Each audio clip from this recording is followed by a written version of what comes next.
بسم اللہ الرحمن الرحیم۔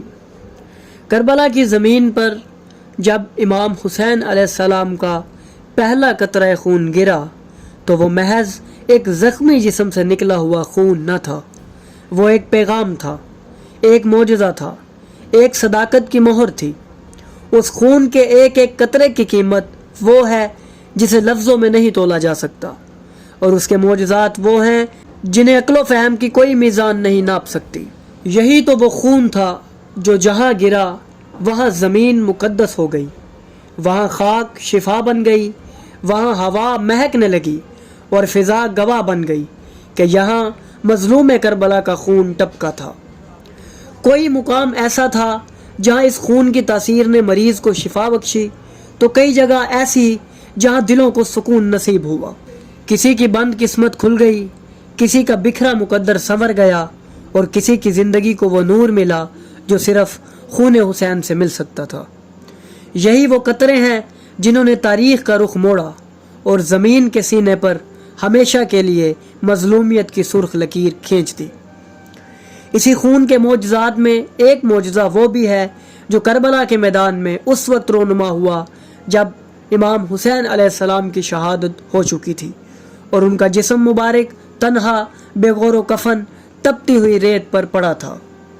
ایک پرندہ اس مقدس جسم کے پاس آیا اور اس نے امام کے جسم اطہر سے لپٹ کر رونا شروع کر دیا، تڑپ تڑپ کر گریہ کیا اور اپنے پروں کو مولا کے خون سے تر کر لیا۔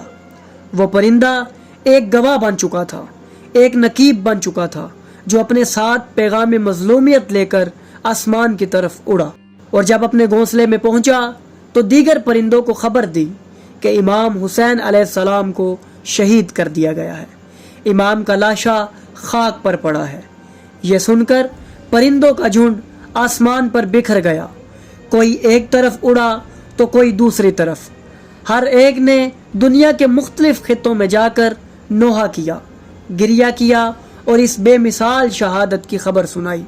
ناظرین، انہی پرندوں میں سے ایک پرندہ شام کے وقت مدینہ کے قریب ایک یہودی شخص کے باغ میں آ کر رکا۔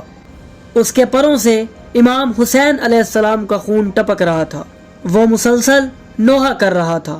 اسی باغ میں ایک نابینا، اپاہج اور معذور لڑکی بھی موجود تھی جسے وہ یہودی شہر سے باہر رکھا کرتا تھا۔ اس رات وہ یہودی باہر گیا ہوا تھا اور لڑکی تنہائی کے باعث درخت کے نیچے آ کر بیٹھ گئی۔ پرندہ اسی وقت زار و قطار رونے لگا۔ اس کے پروں سے ایک قطرہ خون ٹپکا جو لڑکی کی ایک آنکھ میں جا گرا۔ اچانک اس لڑکی کی بینائی لوٹ آئی۔ لڑکی نے حیرت سے آنکھ کھولی تو پرندے کو غمناک انداز میں گریہ کرتے دیکھا۔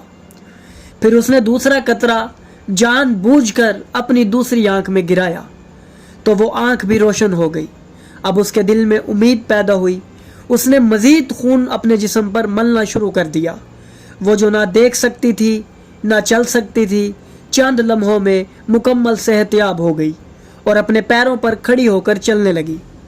صبح کے وقت جب اس کا باپ یعنی وہ یہودی باغ میں آیا، اس نے اپنی بیٹی کو آزادانہ چلتے پھرتے دیکھا تو پریشان ہو کر پوچھا کہ میری وہ نابینا اور معذور بیٹی کہاں گئی؟ لڑکی آگے بڑھی اور کہا، ابا جان، میں ہی آپ کی بیٹی ہوں اور امام حسین علیہ السلام کے خون کے صدقے مجھے شفا ملی ہے۔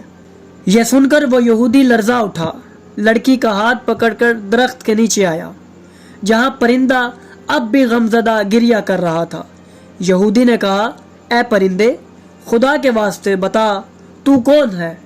تیرے پروں میں یہ خون کیسا ہے؟ تیری آواز میں یہ درد کیسا ہے؟ قدرت نے اس پرندے کو قوت گویائی عطا کی۔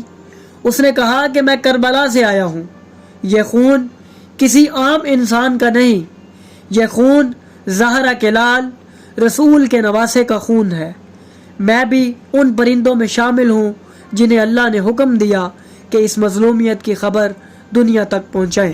میرے حصے میں مدینہ آیا اور میں اپنا فرض ادا کرنے یہاں چلا آیا اور میں نے اپنا فرض ادا کیا۔ یہ سن کر وہ یہودی اور اس کی بیٹی وہی مسلمان ہو گئے۔